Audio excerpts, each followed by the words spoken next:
Thank you so much. Great to be here. Great to have you with us here on the programme today. Of course, a big day for you. We're expecting tense talks in that Foreign Affairs Minister. It was meant to be just a formality, really, to sign off on this sanctions package.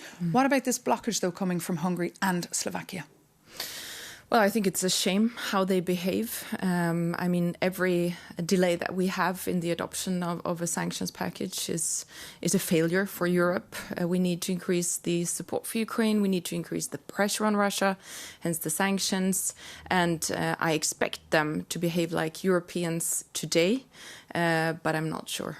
And Sweden and Finland, you push very hard for this latest package of sanctions. Will you see it then as a personal failure as well if you can't get it through? Well, I only think about the Ukrainians, and every day that passes when we don't put the maximum amount of pressure on Russia is a failure. So we proposed from Swedish and Finnish side, we proposed, I would say, 3 things. So it's the full services maritime ban, and then it's stopping the import of fertilizers, which is still the 3rd biggest import from Russia, feeding the Russian war economy. And then number 3, stopping the export of luxury products from Europe to Russia, because I think it's a shame that they can still go on shopping as usual. And this announcement was meant to be made by Ursula von der Leyen tomorrow, symbolically in Kyiv, 4 years since the full-scale invasion began. Will she have to go now empty-handed? We don't know yet. I'm always optimistic. I really hope that we can put enough pressure on these two countries, but we'll see. There is this council meeting today, and then tonight the ambassadors will meet again. So I've not given up yet. Because it's not just the sanction package we're talking about; it's also the €90 billion lifeline that Hungary is now blocking. And we have decided upon that. So it's a disgrace that they don't let it pass. But we will continue to put pressure on them. I'm afraid that there is a lot of domestic politics in all of this, with elections coming up in Hungary. And it's a frustration, of course, when we see that Ukrainians are suffering every day. And also that Russia is getting weaker and weaker. So now is the time to change the calculus. And what about the talks to end the war, the US brokered talks? Any faith in them? And is it time to have an EU envoy to speak to Vladimir Putin? Well, the main problem is, regardless of who is there to talk, is that Russia still doesn't want peace. That is why we need to change this calculus, like I said. And this war has been a strategic mistake from the beginning for Russia, because they wanted a Russian Ukraine. They got a European Ukraine. They wanted to stop the expansion of NATO. They got Sweden and Finland in NATO.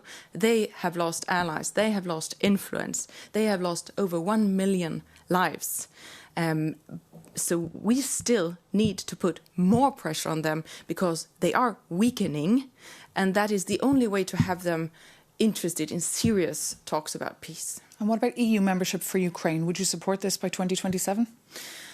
We are great supporters of EU membership for Ukraine, and we also support their path towards EU membership. I mean, still, it's a merits-based process. It's important that they can reach the levels that are required in different areas, but we will do everything we can to make sure that they will be able to become members. But 2027 not realistic? It's a very early date, but we will support them in any way to make sure that they can reach that goal. And just, Minister, another big story we're following here on Euronews, the big announcement from Donald Trump regarding the new global tariffs. How should the EU respond to that? With unity and with strength, like we've done before. But let me be very clear. Tariffs are taxes. They are very harmful for businesses, for consumers, and for the economy overall. I mean, now I expect the US to explain what is the way forward for them. But of course, we want to have less tariffs. What I prefer is no tariffs. And if there are more tariffs, should the EU use more stricter tools? A trade war is not what we need, but if needed, we should be able to show strength and, above all, unity. OK, Minister, not mincing your words. Thank you so much for coming into us today on Europe Today. All the best for that Foreign Affairs Ministers' meeting.